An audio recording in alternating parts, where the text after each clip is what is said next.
So ஒரே ஒரு லைன்ல 4 கொஸ்டின் கூட என்னால ஃப்ரேம் பண்ண முடியும்.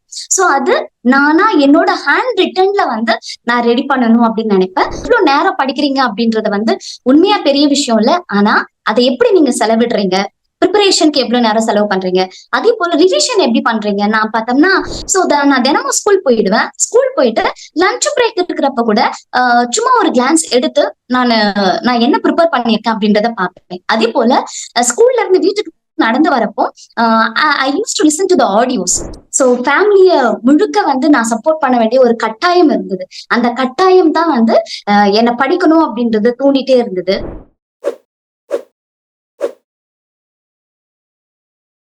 Hi, good evening everybody. என்னோட பேர் சோபனா. நான் திருவண்ணாமலை டிஸ்ட்ரிக்ட்ல இருந்து பேசுறேன். நான் ஆக்சுவலா யூஜிடிஆர்பில ஸ்டேட் லெவல்ல 26th பிளேஸ்ல ப்ரொவிஷனல் செலெக்ஷன் லிஸ்ட்ல செலக்ட் ஆயிருக்கேன். இது எனக்கு உண்மையாவே ரொம்ப ரொம்ப சந்தோஷம். அண்ட் நம்ம ஒருத்தருமே வந்து சக்சீட் ஆகணும் அப்படின்னா நமக்கு கட்டாயமா ஒரு தேவைன்னு ஒண்ணு இருக்கும். சோ எனக்கு ரொம்ப தேவைப்பட்டது பார்த்தோம்னா என்னோட ஃபேமிலி பேக்ரவுண்ட் தான். என்னோட ஃபேமிலியில வந்து நாங்க 3 பேர் பெண் குழந்தைங்க. சோ நான் தான் எல்டெஸ்ட் ஒன். சோ ஃபேமிலிய முழுக்க வந்து நான் சப்போர்ட் பண்ண வேண்டிய ஒரு கட்டாயம் இருந்தது. அந்த கட்டாயம் தான் வந்து என்ன படிக்கணும் அப்படின்றது தூண்டிட்டே இருந்தது. கிட்டத்தட்ட பார்த்தோம்னா ஒரு 10 இயர்ஸா நான் ப்ரிப்பரேஷன்ஸ் கண்டினியூ பண்ணிட்டே இருந்தேன். Many exams like NET exam, PGTRB exam, so whatever exam is announced எல்லாத்துக்கும் வந்து நான் ப்ரிப்பேர் பண்ண ஆரம்பிச்சிட்டு இருந்தேன். ஒரு நாள் பார்த்தோம்னா ப்ரொஃபசர்ஸ் அகாடமியோட general prologue to Canterbury tales video பார்த்தேன். அந்த வீடியோ உண்மையா சொல்றேன் எனக்கு ரொம்ப ரொம்ப பிடிச்சிருந்தது. நான் வந்து எப்பயுமே செல்ஃப் ப்ரிப்பரேஷன் தான் இது வரைக்கும் இருந்திருக்கு. நான் எந்த அகாடமியிலும் இது வரைக்கும் ஜாயின் பண்ணதில்ல இத்தனை வருஷத்துல.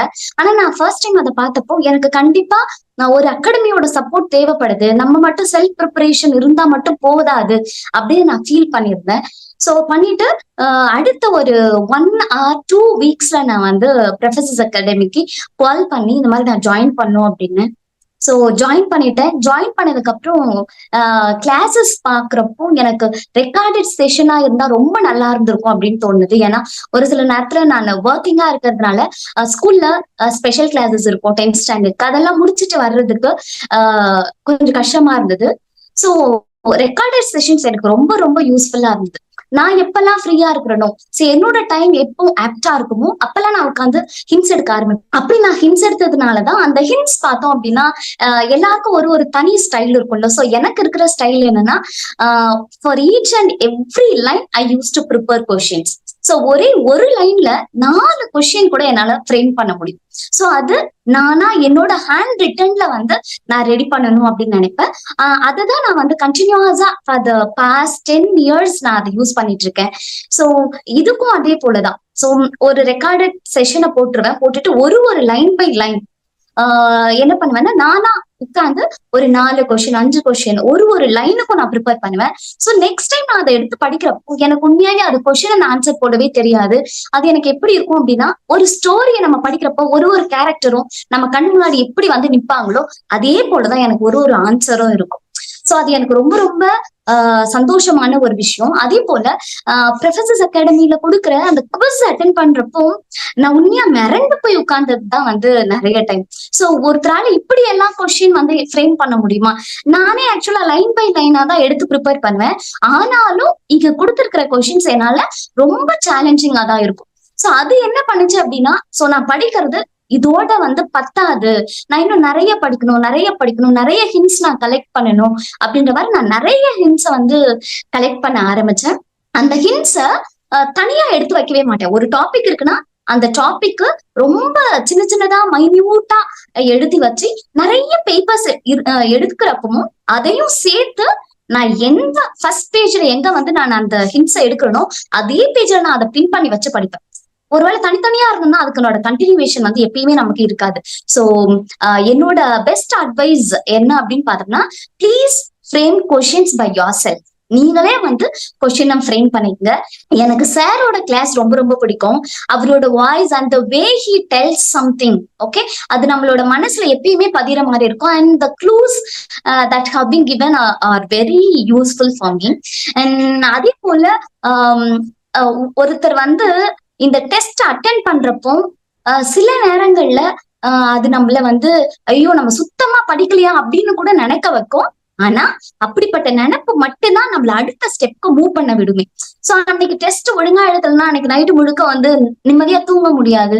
சோ நம்ம இன்னும் படிக்கணும் அப்படின்ற ஒரு ஃபீல் பார்த்தோம்னா என்ன ரொம்ப பக்கத்துல கொண்டு போச்சு. ஆனா எக்ஸாம் ப்ரிப்பேர் பண்ணிட்டு இருந்த ஒரு லாஸ்ட் 1 மந்த் எக்ஸாம் அனௌன்ஸ் பண்ணதுக்கு அப்புறம் பார்த்தோம்னா அம்மாக்கு ரொம்ப உடம்பு முடியாம சிக்காயிட்டாங்க. எஸ்ஆர்எம் ஹாஸ்பிட்டல்ல அவங்களுக்கு ஆபரேஷன் நடந்துட்டு இருந்தது. நான் கிட்டத்தட்ட ஒரு 15 நாள் 20 நாளைக்கு நான் அங்கேயே ஸ்டே பண்ணி அவங்கள பாத்துக்க வேண்டிய சூழ்நிலை இருந்துச்சு. அப்படி நான் ஸ்டே பண்ணப்ப கூட நான் என்னோட நோட்ஸ நான் இங்க மிஸ் பண்ணிட்டே போகல, அது என்னோட நான் எடுத்துட்டு போயிட்டேன். அங்க உட்காந்து வெயிட் பண்ற ஒரு நேரமும் நான் அததான் வந்து படிச்சுட்டு இருப்பேன், வாசித்துட்டு இருப்பேன். அதே போல ஆடியோஸ் இருந்ததுன்னா அதை கேட்டுட்டே இருந்திருக்கேன்.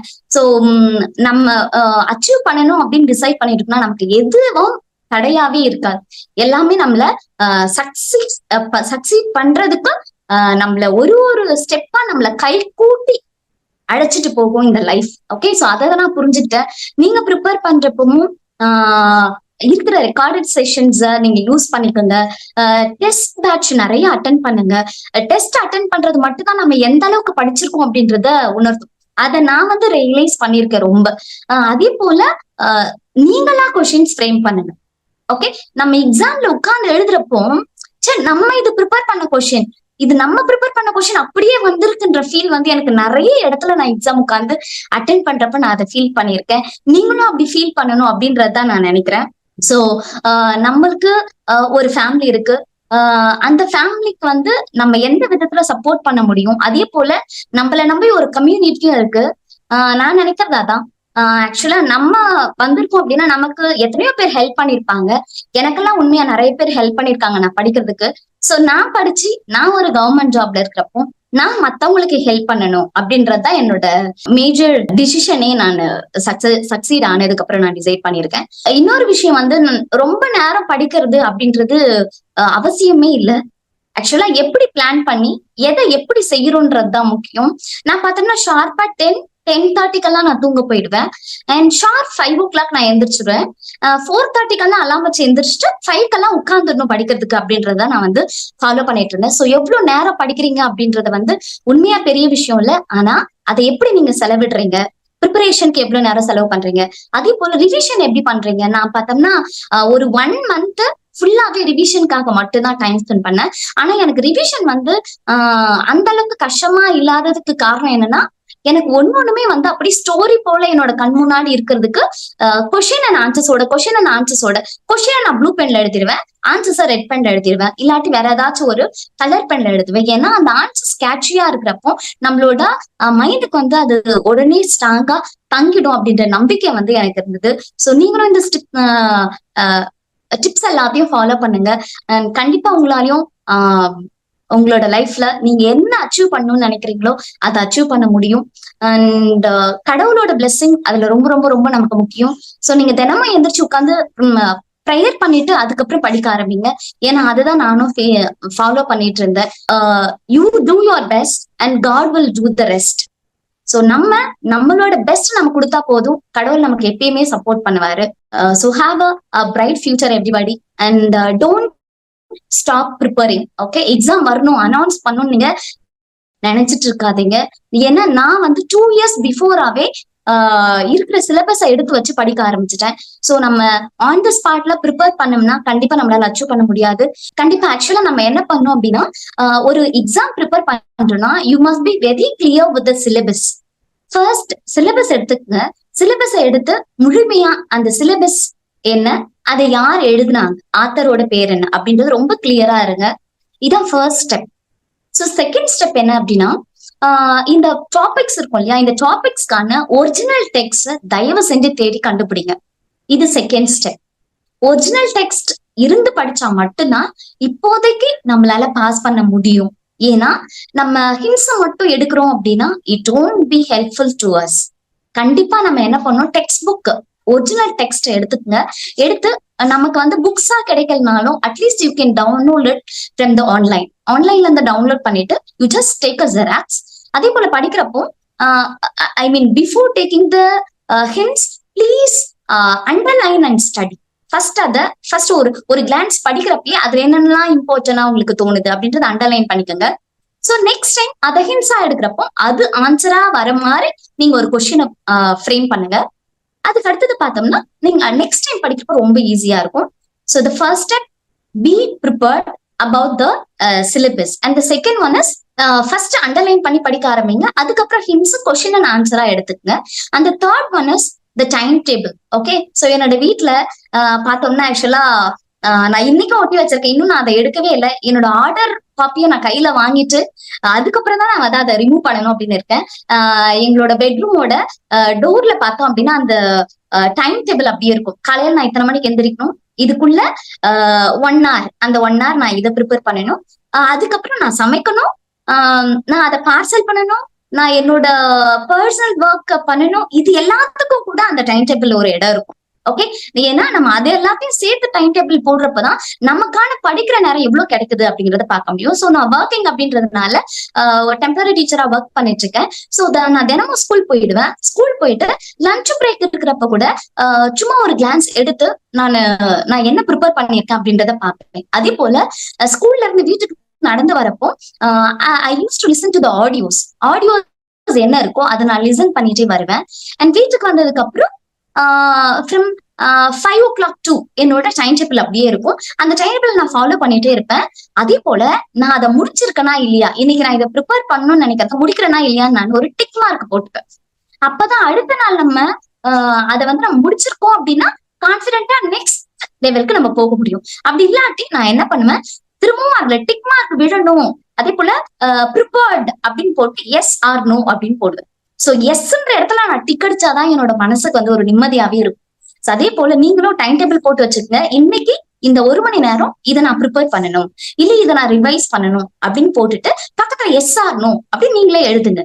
உங்களையே நீங்க செல்ஃப் இவாலுவேஷன் பண்ணிக்கணும். ஓகே, சோ நீங்க ப்ரிப்பேர் பண்ணி முடிச்சிட்டீங்க அப்படின்னா எஸ் ஒரு டிக். அடுத்தது ரிவிஷன் இடத்துல நீங்க அதை ரிவைஸ் பண்ணியும் முடிச்சிட்டீங்கன்னா எஸ் ஒரு டிக். ஓகே, சோ அந்த ஒரு டிக்கும் உங்களுக்கு எப்படி தோணும் அப்படின்னா, ஓ நம்ம வந்து நம்மளோட சக்சஸ் நோக்கி நெருங்கிட்டே இருக்கும் அப்படின்ற ஒரு ஃபீல் வந்து உங்களுக்கு கொடுக்கும். அதுவே நீங்க ரொம்ப ஈஸியா சக்சஸ் ஆகிறதுக்கான ஒரு வழியா இருக்கும். Okay, and thank you so much for the professors academy for helping me to achieve something which is really valuable. Okay, நான் வந்து செல்ஃப் ப்ரிப்பரேஷன் மட்டும் இருந்தா போதும் அப்படின்னு நான் நினைச்சிட்டு இருந்தேன். ஆனா எனக்கு ஒரு கட்டத்துலதான் புரிஞ்சது இல்ல, சோ நமக்கு ஒரு சப்போர்ட் தேவைப்படுது. அந்த சப்போர்ட்டை நம்ம கண்டிப்பா எடுத்துட்டு தான் ஆகணும் அப்படின்ற ஒரு கட்டாயத்தை நான் உணர்ந்ததுக்கு அப்புறம் தான் வந்து I could succeed. So thank you for Professors Academy and especially the recorded sessions. Okay, so நமக்கே டைம் இல்லைன்னா கூட நம்ம அதை உட்கார்ந்து கேட்கிற அளவுக்கு வந்து ரெக்கார்டட் செஷன்ஸ் எனக்கு ரொம்ப ரொம்ப யூஸ்ஃபுல்லா இருந்தது. So thank you so much.